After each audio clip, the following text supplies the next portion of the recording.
Later on, he starts to apply some heat to the lock and tries to break it.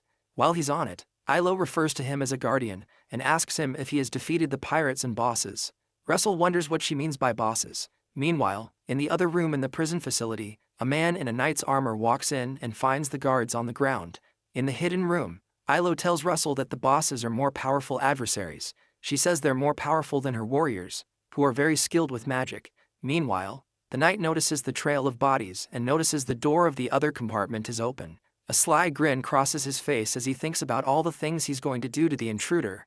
Meanwhile, on the deck, the pirates keep trying to fight off the fire golems. Their captain watches them fighting while he tries to stabilize the ship. The captain finally stabilizes the boat and proceeds to bring out his sword. Suddenly, he rushes to the lower deck and decides to join in on the fun. He quickly cuts the heads off the fire golems, and it doesn't look like they can recover from this one. When they're gone, he asks the men if they were all struggling because of such a light attack. Meanwhile, the captain has a glow about him, which signifies that he's a knight. The men begin to rejoice when the captain joins them, and they loudly tell Daria that she's done for. Mysteria watches them in amusement, surprised that they were able to take care of her fire creatures. She decides to come down from the height and join them on the ship to investigate what's really going on. Seconds later, the master lands on the ship's deck. All eyes turn towards her, as the pirates are shocked to see her come to them. The captain smirks when he sees her and comments that she has the guts to close the distance between them. Daria cheerfully looks at him and says that it looks like he's the captain. The captain proudly affirms his position as the captain and tells her that he's called Don Click. Daria scans his body and his sword and notices that he's using something called an aura. The only explanation for that is that he must have been a knight before, so she asks him what he's doing here in a pirate ship. Don laughs for a while, and he asks her if the honor of a knight feeds you meals and pays the taxes. He laughs profusely and confesses that the Click brothers are earning so much more from the slave trade. When Don gets tired of the chit-chat, he wields up his sword and proceeds to tear the mage a new one. He covers the distance between them in the blink of an eye and tries to cut her. Unfortunately, he's unable to land his attack before the Flame Tower Master flies backwards and dodges his attack. Meanwhile, below deck, a large cut appears on the wall of the inner prison compartment. While Ilo tries to explain to him that the bosses are dangerous, he quickly turns back to check out what had hit the wooden walls. The cut turns into a loud explosion that causes the wall to cave in.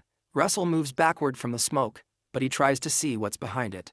He quickly blocks himself with a shield to avoid being hit. The second Click brother jokingly points out that Russel was able to block his attack. The knight proceeds to get his sword and comes close to him. As he gets closer, he notices that Russel must be a mage. Meanwhile, Russel notices he's using an aura, which is only exclusive to knights. The system gives him a new mission and informs him that he's faced with a difficult fight. The mission is to win his first battle against a swordsman. Ilo feels tense due to the presence of the knight, and she warns Russel to be careful. She informs him that the second Click brother is the vice captain of this ship, which means he's pretty dangerous. The vice captain just brings out his odd-looking sword with a large grin on his face. He tells Russel that he may be a mage, but he's still a kid. As the knight moves forward, he asks Russel why he had only knocked the men out. He remarks that he should have killed them when he had the chance to. The vice captain tells Russel that he'll show him how it's done. Russel also activates his own aura using his mana. Our boy thinks to himself that flame magic does a lot of damage in the surrounding area because it's made of wood, so he decides to use lightning magic. Especially because the man is wearing iron armor, he uses a lightning bolt and fires several bolts of lightning at the vice captain. The vice captain quickly spots his attack and moves his sword to block it. Before the lightning bolts reach him, the vice captain breaks the wooden floor in front of him and throws up some of the fragments into the air to stop the incoming lightning bolts. He commends Russel's quick thinking, because he had realized his sword and suit should be conductive. Suddenly, instead of blocking the streaks of lightning flying around, the vice captain charges into it and tells Russel that there's something that he's missing. Russel notices the lightning flying around isn't affecting his armor and continues to fire lightning bolts. As our boy fires the new set of bolts, the vice captain continues to charge towards him, and he tells him that his attacks won't work on him. As the lightning bolts inch towards the vice captain, he just smiles and blocks them with his iron sword. The bolts hit the sword and dissipates instead of shocking the knight. Russel, who is still in the shield, stares in horror and wonders how the man's sword is not conducting electricity. The vice captain gets close to him and swings the sword towards his shield. The vice captain lands a strong hit on the shield, but it doesn't seem to shatter it. Suddenly the knight stops hitting and simply removes his sword slowly from the spot he hit. As he removes his sword, Russel notices something astounding. There's a large crack on the spot the man struck with his sword, and it looks like his sword isn't an ordinary one. Suddenly the part that was struck cracks open. Meanwhile, on the deck, Don Click moves towards the Flame Tower Master quite quickly and attempts to slash her in two. He successfully cuts her in two, but he's shocked to notice that it was just a decoy that later bursts into flames.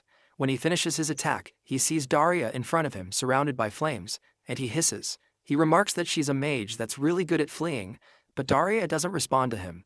When she finally speaks, she asks him if his brother is also a knight. Don Click proudly replies that his brother is also a knight, but he adds that his brother isn't as amazing as he is. While they talk, the fire around Daria becomes another flame dwarf, and Don laughs at it. He asks her if she's using the same trick on him again. The master tells him she's not and adds that it'll be a bit different this time. Don becomes alarmed and wonders what she meant. The flame dwarfs emerge from the floor. They walk towards him with their weapons, and Don wonders what's going on. Daria finally assuages his curiosity and informs him that the more of them he cuts, the more they multiply, unlike the previous ones. Shortly after, Don attacks the flame dwarfs as they advance towards him, and they become almost a dozen. These flame dwarfs are Miss Daria Snow White's own creation, and she called them dwarfs of hellfire. She watches him struggle with the dwarfs, and she has a look of deadly satisfaction on her face. Don starts to get tense when he realizes he's outnumbered. Luckily, he's really fast, and he keeps fighting them off.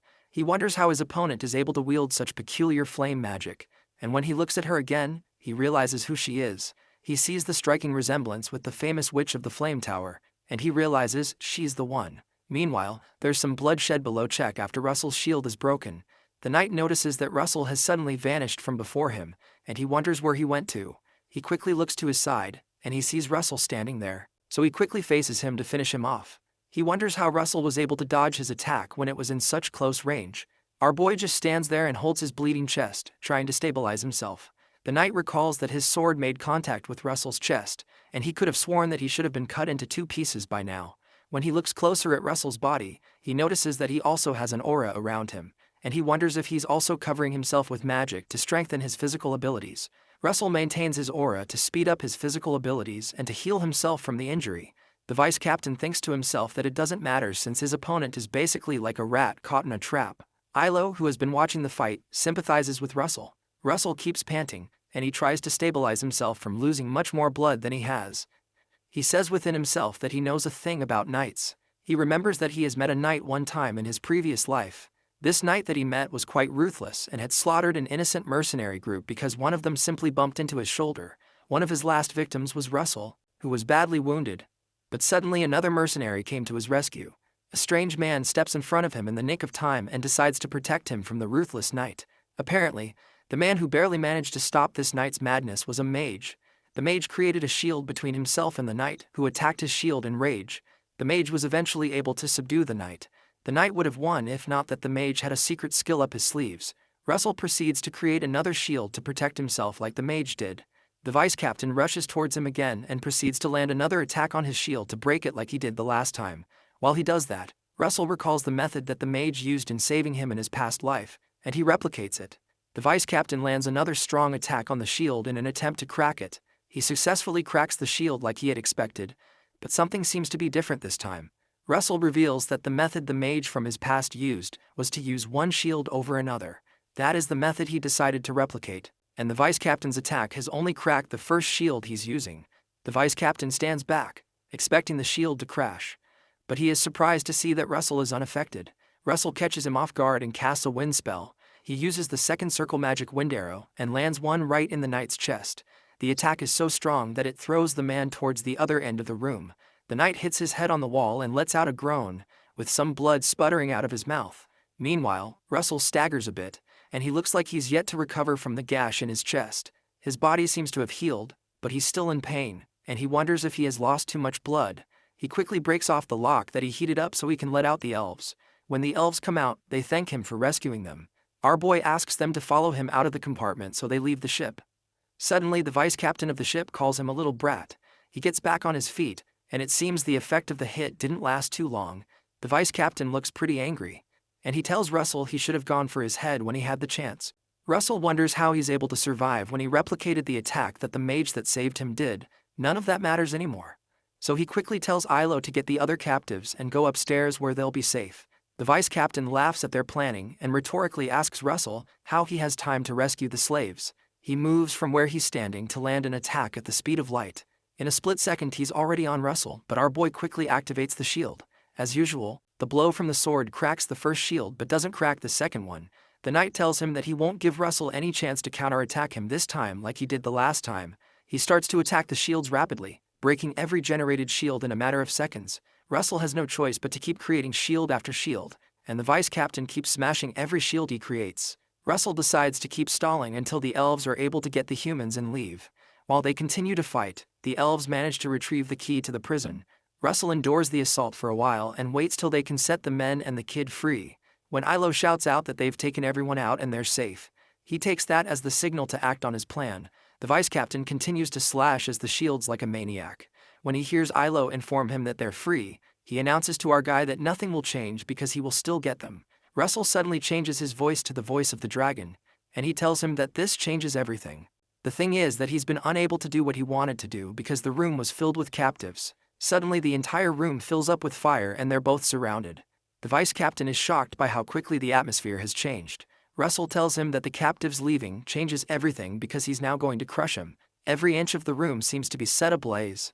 The vice captain looks into Russel's eyes and notices they're now reptilian, which freaks him out. He quickly retreats and repositions his swords. The vice captain gives an uncomfortable laugh, and he wonders if Russel has changed his mind and he's finally ready to kill. He decides to act first before Russel can act. He moves quickly as usual and tells Russel he's going to pierce through him and the shield at once. As he moves closer, a bright light suddenly shows up, which causes the vice captain to slow down. Russel has taken down the shield, and he's now holding one of his own magical inventions, which he used to destroy the ice golems, his special blaze lance. The knight still continues advancing forward to impale Russel with the sword. He wonders if what he's holding is a usual fire spear. When he perceives the aura, he realizes it's not just a fire spear, and he notices that this weapon is at least several levels above an average spear made with fire. He continues his frontal assault and falls head-on into Russel's trap. When the vice captain gets close, Russel strikes him with the blaze lance, and everything blurs out. Meanwhile, above deck, Don Click continues to battle with the dwarfs of Hellfire. He soon begins to curse when he becomes overwhelmed. He realizes that the more of them he kills, the more they keep increasing. But he also knows that he can't stop killing them. Don wonders where his dumbass brother is and why he's not come to join him. The fire dwarves keep attacking and multiplying. Don has no choice but to keep fighting back. He tells him that he needs to hold on just a bit until he can strike. Suddenly, a bright light starts to come out of the ground through the floorboards. Don looks at the ground, and he's shocked to see the light coming from the cabin underneath. He stops feeding when the light becomes brighter and appears to be tearing through the wood under his feet. Seconds later, a great burst of energy emanates from that hole and almost tears the ship in half. The impact of the energy wave knocks Don off his feet. He falls to the ground and slowly becomes unconscious. The Flame Tower Master watches the entire thing and wonders what's going on. While she's still looking, she hears a noise from behind her. Mysteria sees the abducted people coming out. Below deck, Russel lays on the ground in the middle of the rubble. He looks unconscious and doesn't open his eyes. The screen pops up and displays a notification that shows that Russel has cleared his mission, and he'll now be receiving rewards of intermediate mana stones. When the other men notice that their captain is down, they get on some guard ships to fight back and take over the situation. Mysteria notices the plans and laughs as she reaches for her staff. She summons all the fire dwarfs with her staff, and they float off the ground and become round. To destroy the pirates in the ships, she throws the golems into their guard ships. The Hellfire dwarfs land on the smaller ships nearby and take them all out. Meanwhile, below deck, someone comes near Russel and starts to heal him. After a short while, Russel becomes conscious, and he asks her what happened. As he tries to get up, Elo tells him not to move. She continues the healing process and adds that her mana is not completely back yet, so her healing isn't as quick as it used to be. When the master notices that Russel has revived, she tells him he did a good job by defeating 2 knights on his own. But Russel doesn't know what she's talking about. Nearby, Don and his brother are tied to a pillar for their terrible behavior. Suddenly, Ilo chimes in and tells Russel that she owes him so much. She informs him that she can't repay him immediately, but she'll find a way. She introduces herself as Ilo, Lady of the White Ash Tree Tribe, and swears on the honors of her founding fathers that she'll find a way to repay him someday.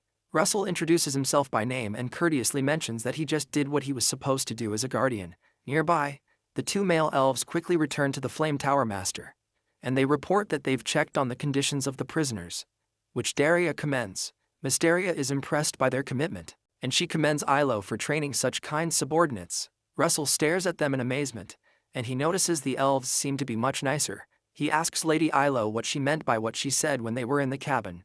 Lady Ilo just looks at him and struggles to remember what he's talking about. She asks him if he's talking about what she said about detecting the scent of a spirit on him, and their conversation catches Miss Daria's attention. Russell affirms that this is exactly what he was referring to. The lady answers his question by asking him if perhaps his blood is mixed with the dragon's blood. The precision of the question shocks Russell.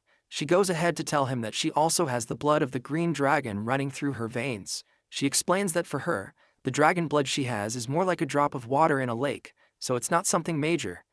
She only adds that even with the small amount she has, she's learned that dragon blood can also attract spirits. Miss Isla holds her boy's hands and tells him that she can smell a thick scent of spirits from him.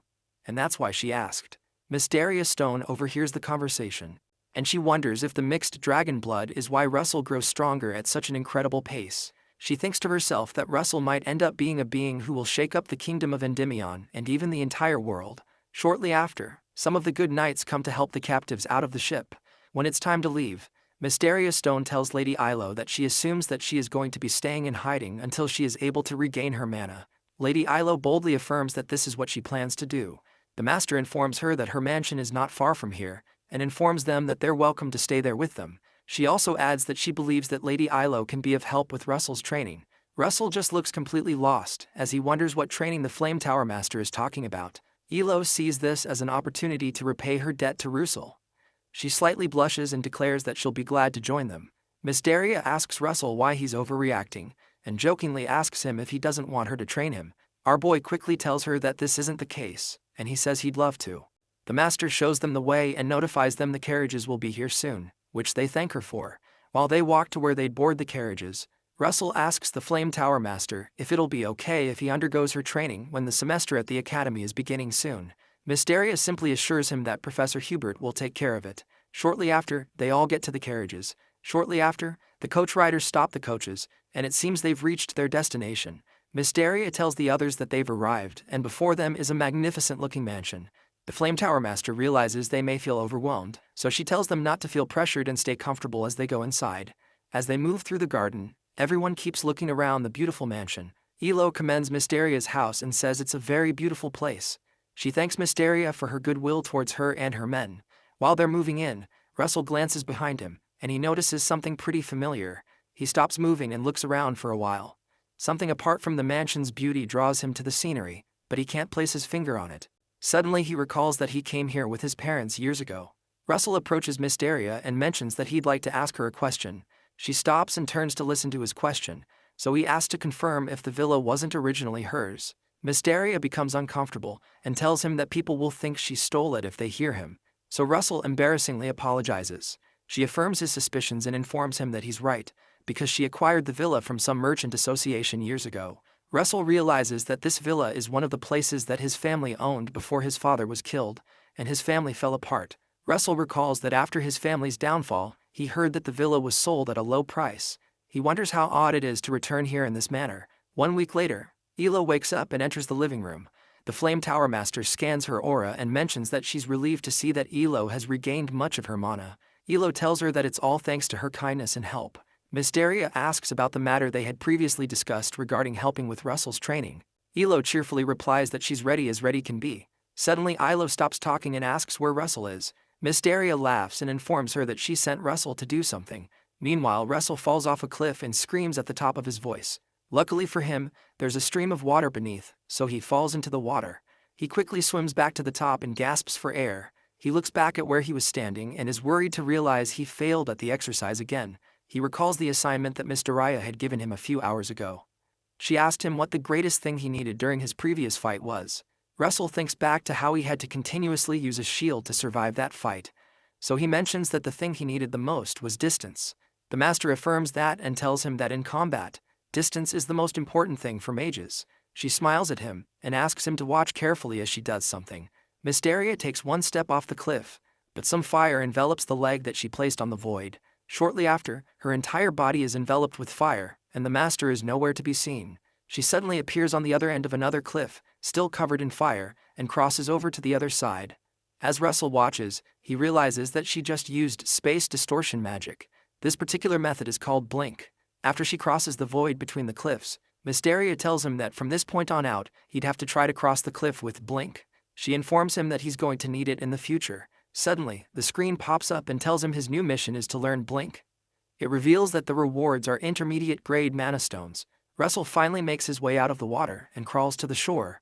As he climbs back up to reach the tip of the cliff, he thinks about the method called blink, and he reasons that the ability to use this method isn't based on whether you're on a lower or higher circle. When he reaches the tip, he reasons that it's a magic that can only be learned by comprehending its logic. Our boy gets up again and tries to attempt it one more time. Russel takes another step of faith. He falls to the ground again and exclaims as he falls towards the water. Hours later, Russel manages to climb back up on the rock, and he wonders if this blink thing is really just practice or is a ploy to get him to work on his stamina. After he reaches the top, he decides to focus harder this time. Suddenly, as Russel takes another step, a field of fire appears under his leg. As he prepares to take the new step, his second leg is also enveloped by fire. As he proceeds off the cliff, he hears a startling noise from behind him telling him to act now. He falls once more, then he looks behind him and realizes that the person who interrupted him is Daria. Daria watches him fall and gives an uncomfortable smile, while our boy screams as he falls to the ground. That night, Miss Daria takes Russel and Ilo to a private place in a rocky area before a fireplace. She tells Russel that starting today, he'll learn about contracts with spirits. The Flame Tower Master informs Russel that Ilo will help him with that.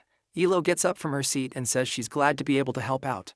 Our boy also thanks Ilo. When they begin, Ilo asks Russel to close his eyes slowly. She asks him to imagine something related to fire. Suddenly, Russel's entire body is soon engulfed with the fire as he thinks about fire. She informs him that she'll enter into his imagination to guide him, and she does just that. In the world of imagination, Ilo appears in Russel's mind and holds his hand to lead him across the right path. Ilo starts to explain that there's something that most people don't know. She says that the door to spirits is there for everyone. It doesn't matter if you're a human, an elf, or any entity. This doesn't matter because all entities are born of nature after all. In his mind, she starts to see visions of death and great war. Suddenly, more flames are released from Russel's body.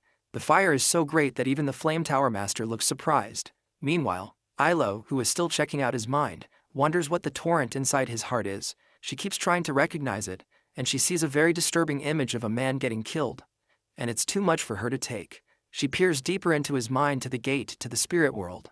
Before the gate, there's a great torrent of water that separates them from the gate. She wonders what the great torrent could be. Meanwhile, Russel stands behind her, and he's weeping profusely. She keeps scanning his emotions and realizes that he's filled with hatred. When she scans deeper, she realizes it might not be hatred, but something else. In the real world, Russel frowns at the painful impact of reliving terrible memories from his past. On the spot, the mana coming from Ilo and Russel continues to increase until the light becomes blinding. The blinding nature of the mana alerts Miss Daria. She notices that the light is so bright that it looks like they're about to explode, so she decides to stop them from going further. As their manas keep increasing to an alarming rate, Miss Daria casts a spell to protect the two of them. A few hours later, Russel wakes up and finds the Flame Tower Master by his side. He sees the Flame Tower Master by his side, and he's shocked to see her standing there. He wakes up with a headache, and he asks her what happened to him. He explains to her that it felt like his mana suddenly exploded. While he speaks, Lady Ilo steps into the room. He notices some bandages around her arms and asks her what happened to her arms. Lady Ilo tries to calm him down by telling him she's okay. A morbid realization hits him, and he asks her if he did that to her. Russel becomes sad and profusely apologizes for hurting her. Later that night, Russel heads out to clear his head and gaze at the stars. Meanwhile, Miss Daria watches him from inside her office. She decides to have a chat with Lady Ilo. She asks Lady Ilo what happened exactly during the training. She says that she remembers that they reached the path leading to the Spirit's Gateway. The only issue is that upon reaching there, they were unable to go further. Ilo says that the problem was a great torrent of enormous emotions that was stopping them from accessing the portal. Ilo explains that the emotion she sensed was hatred, but it seemed more like sadness to her. She continues by saying that it was such a huge sadness that she wondered how he was able to hide it all along. Sometime later, Miss Daria calls Russel to herself. Miss Daria gladly informs him that he'll be doing his new training today. As Russel bows down to accept the new training, she bluntly lets it out that he'll have to do some cleaning. Russel stares at her in amazement and wonders what she's talking about. The Flame Tower Master informs him that he's going to help with the mansion's servants' deep cleaning for a week. Russel is shocked to hear this and wonders why his training has to do with deep cleaning the mansion. Miss Daria adds that she and Lady Ilo will be heading out to the capital. Ilo greets Russel goodbye and mentions that she'll see him next week. He quickly affirms and simply tells them to take care of themselves. Before they leave, Miss Daria reminds him that this isn't a punishment. He agrees to do it. But within himself he decides to clean the house and practice the blink technique in the remaining time.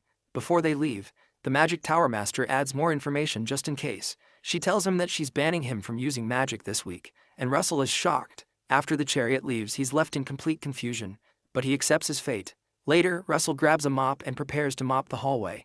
Our boy decides on an equally great plan since Miss Daria has stopped him from using magic. He rushes across the room with the wet mop and tells himself that he might as well physically train himself, even though he can't use magic.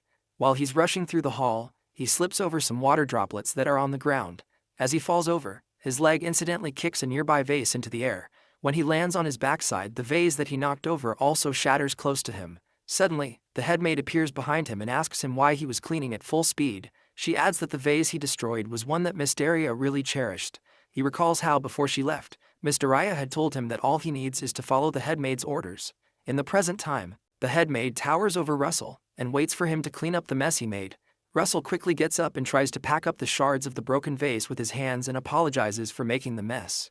The headmaid puts up some gloves, and she informs him that she's aware that he can't use magic for a week. She hands him a napkin and tells him to please follow her directives in cleaning the house from now on. Later, Russell is tasked with dusting the vase, and the headmaid suddenly shows up behind him and tells him to hold up the vase from the bottom so it doesn't fall. While he's mopping the floor, she shows up again and asks if he's considered cleaning behind the door.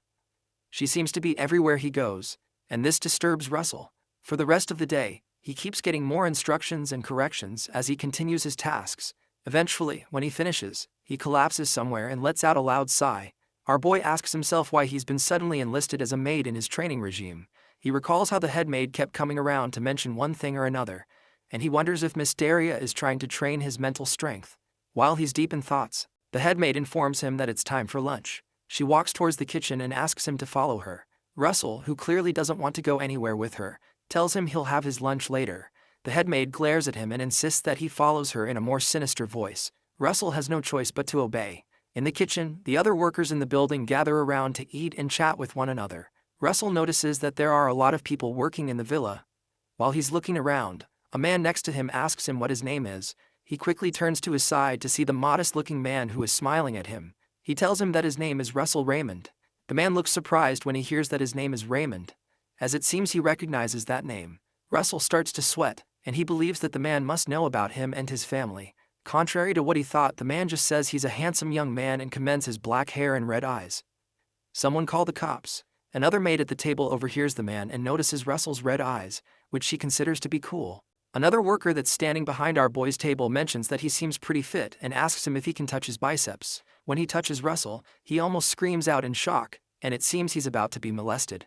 The guy smacks the back of his head and tells him that he's joking, and everyone laughs at Russell. Russell hesitantly laughs with them, but inside of him he weeps that he'd have to endure this for 1 week. He tells himself that it's most likely training, because there seems to be no other sane explanation for all this. Sometime later, Russell and the other workers go cut wood and carry them to the villa. He reasons to himself that he would have been able to finish this quickly if he could use his wizard aura, but he can't. They carry the wood past a small bridge and go back and forth. After they're done transporting and cutting the wood, the workers all sit down by the lake to celebrate a job well done. They all toast to a job well done. Russell doesn't hesitate and begins to chug the beer like an expert, which alarms the worker sitting near him. The guy smacks Russell in the back, and the shock causes him to spill out the beer in his mouth. Our boy asks the man why he suddenly hit him. The guy tells him that he's still a student and he'll lose his muscles if he drinks. Russell recalls that he's in a young person's body, and he had confused the present time with his wine-bibbing days as a mercenary. One of the elderly workers mentions that it's okay. The man pours some more beer for Russell and tells him he's supposed to learn how to drink from an adult. As the man sits down, he says that it would be a sin not to drink considering the beautiful scenery in front of them. All the people at the table look in front of them, and they see the beautiful sight of the rays of sunlight. While they watch, someone nearby says there's another sin that they would be committing. They all quickly turn back to know who's talking and why the person said that. It turns out to be the headmaid who tells them that it would be a sin if they continue drinking without having snacks. She brings a basket of snacks and shares it among the workers. They all enjoy the snacks and cheer to a new family member, referring to Russell. Everyone laughs, including Russell, and there seems to be true joy in their midst. The headmaid notices that Russell is happy staying with the workers, so she watches him closely. She notices him laughing with the other worker who told him not to drink, and they truly seem to be a real family. Over the next few days, the headmaid supervises Russell as he cleans the roof. At night, they also gather to eat again, and everyone chats and laughs as usual. On the last day before Miss Daria returns, Russell sits down at the fountain and realizes that tomorrow would mark 1 week since Miss Daria and Lady Ilo had left. He feels slightly dissatisfied and wonders why. Suddenly the headmaid interrupts his thinking and points out that he likes staying by the fountain. He's shocked to see her, so he quickly gets up to greet her. She adjusts her glasses and asks him how many times he plans to greet her in one day, and Russell laughs at her statement and says he did it without thinking. She asks him if there's a reason he always comes to this spot, and he hesitates before he answers her question. Finally, he tells her that he can remember certain people when he comes here. The headmaid mentions that she heard mages can teleport, and asks why he doesn't just go meet these people he's thinking about. He mentions that teleportation magic is difficult, but even if he could do it now, the people he's thinking about are at a place where he can't meet them. She sarcastically tells him that she thought mages wouldn't have any worries, and Russell jokes that her comment is absurd. As she walks away, she reminds him that tomorrow is his last cleaning day, and asks him to do his best till the end. Russell quickly affirms her instructions and tells her that he will. Before she leaves, she mentions that she doesn't know magic that well, but she thinks he's a good person. This time she doesn't call him Mr. Russell as usual but just calls him by his name. Russell is touched by her statement and just stares at her in silence. She finally jokes that even if he doesn't become a good mage, she wants to use him as a good servant. Our boy playfully replies that he'll think about it.